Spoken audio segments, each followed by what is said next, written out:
joined today by Dr. Pune Sureshi from Providence Mission Hospital, and we're going to be talking about bladder control and how we can get some help for people who are having any kind of issues that are going on with that, right? Yes. And there are a number of them, right? So welcome to the program, first of all. Thank you for having me. So what are some of the typical concerns that you get from patients who come into your office? So one of the most common reasons patients come to see me is they say, I leak all the time, and they don't really know what the cause is. And so urinary incontinence or leakage of urine is one of the most common issues I see among our older patients. And are there a number of factors in that, or is it just getting older and just everything wears out, including your ability to hold it, I guess? Yes, so there's actually a couple causes of leakage of urine or urinary incontinence.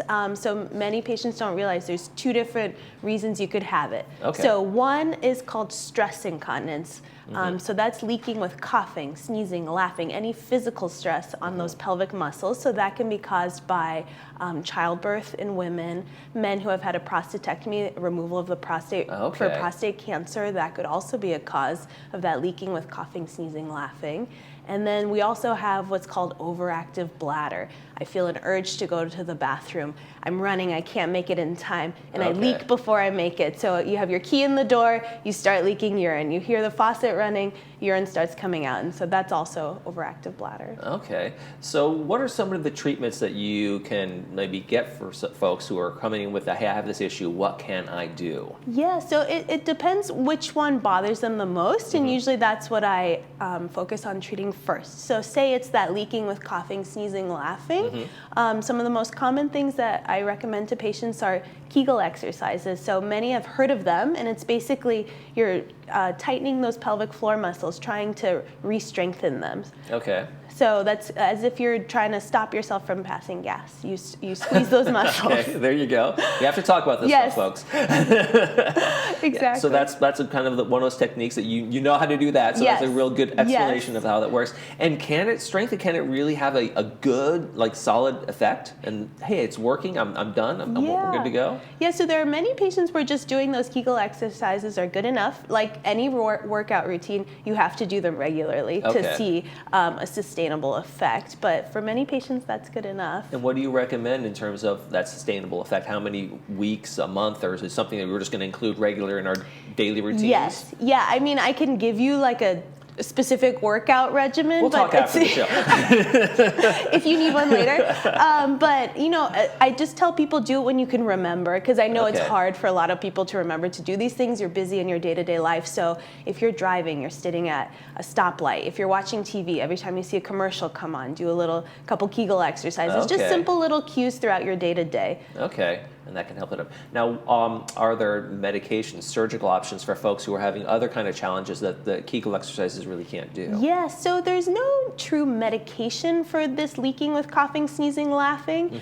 There are a couple surgical options. So there's two different ways that we can treat it surgically. One is with something called a bulking agent or a filler. So essentially what we do is if, say, this is the opening of the urethra where urine comes out, we basically inject a filler. You're making it narrower so you're less likely to leak.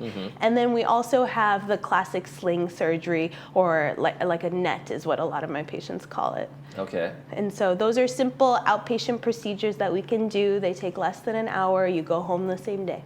Okay. And what about in terms of medications? There's really nothing out there that anybody can do? Not for stress incontinence. So for overactive bladder. We got one. Okay. Yeah, so overactive bladder, that I feel the urge to go, I'm running to the bathroom, I leak before I make it in time. We have a few different medications that we can try. All of them focus on relaxing the bladder so that basically you can hold it and make it in time to the bathroom. But I will say, what I always have people do before they even start in medicine for that problem is just try to go to the bathroom more often during the day. Because what I found is as we age, all of our nerves just become a little less sensitive. And so the same thing happens to the bladder nerve. So patients are just waiting a little too long before they feel the urge to go. And when you feel the urge to go, it's too late. And that's why you're leaking. So just in case, hey, I'm going to go, even though I don't feel like I have to right now, I'm going to go give it a shot. And yes, exactly. So yeah, just try to go to the bathroom every 2 to 3 hours. Don't drink any fluids 3 hours before bedtime. That's because a lot of my patients are really bothered by nighttime awakening, and then it can be really cumbersome because then they can't fall back asleep. It makes them drowsy and groggy the next day, and it's a cycle. Okay, now do some people maybe sleep through and they have the challenges, and then there's some bedwetting? Yes, Does that happen too? Yes. So yeah, there are a lot of patients who end up spending a lot of money on like pads, diapers, Depends, etc., because of nighttime leakage. Okay, so it's just good not to drink the water before after 9 o'clock or 10 o'clock or whatever it might be, or 7 o'clock, whenever you're going to sleep.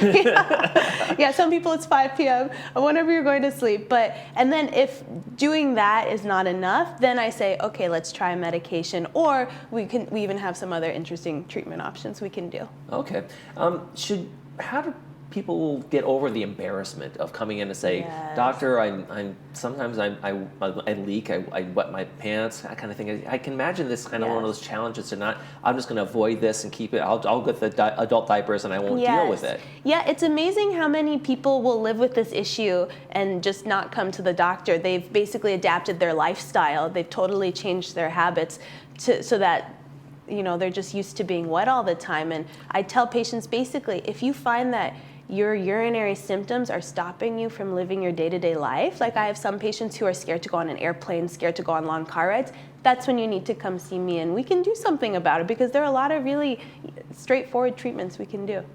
And how do you diagnose the difference between the two? What is it that you are able to look at or see, or I imagine get a urine test, I don't know, something like that? Yeah, so I always get a urine test, make sure you don't have a bladder infection or something else that could be causing these symptoms. And then it's a lot of it's based on your history. When you tell me when are the cues that are making you leak, and then I also do a physical exam just to make sure what type of leakage it is. Okay. And in terms of treatment, is it going to be something that's ongoing for folks? Is it just regular? You're going to have to do this. It's going to be something you work at for a while. Yeah. So depending on what you decide to do. So for overactive bladder, that urgency frequency, I leak before I make it to the bathroom in time. It's a lifelong issue. So generally starts for patients in their 50s and 60s, and the symptoms can accelerate with age. So it is a lifelong condition. So if you want a medication, that is a lifelong medication. Or alternatively, we can do things like Botox in the bladder. So like I said, all the medications relax the muscles of the bladder. Well, Botox is the ultimate muscle relaxant, right? So I have a lot of patients who come about every 6 months, they get a Botox injection in their bladder. That way they don't have to worry about taking a pill every day. And then we even have like a bladder pacemaker device. The battery for that is good for about 15 years, depending on use. So that can be a great kind of hands-off treatment option for many patients. Terrific. Lots of options, but you need to go see Dr. Pune Qureshi from Providence Mission Hospital to figure out what's right for you. Thank you so much for joining us. Thank you for having me. When we come back, it's going to be Sports Corner. Stay with us.